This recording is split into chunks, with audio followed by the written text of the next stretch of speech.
Fraților, mi s-a stins filmarea, da. Da, ce ziceți voi? Mi s-a stins filmarea. Fix când am făcut 16 minute și mai câteva.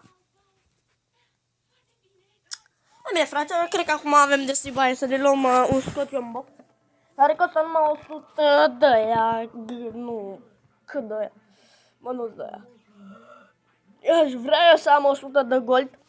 M-ar cădea numai arcane, cred. După mine. Avem 101 și mai rămânem cu... Aici prima dată, inspect. Sperăm măcar asta să cadă ăsta, cum îi spune M4.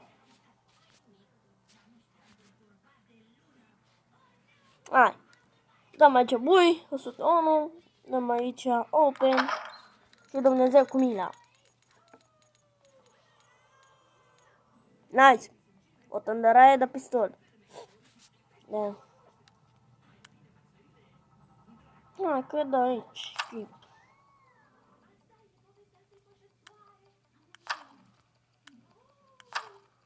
Ok.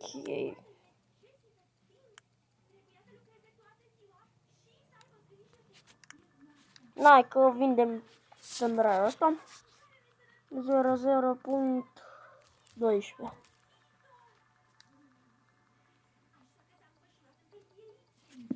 Ne cineva are.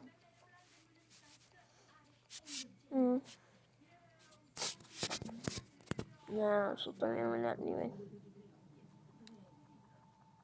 Da, fraților. Mă scuzați. Mă scuzați. Am fost răciutul în perioada asta.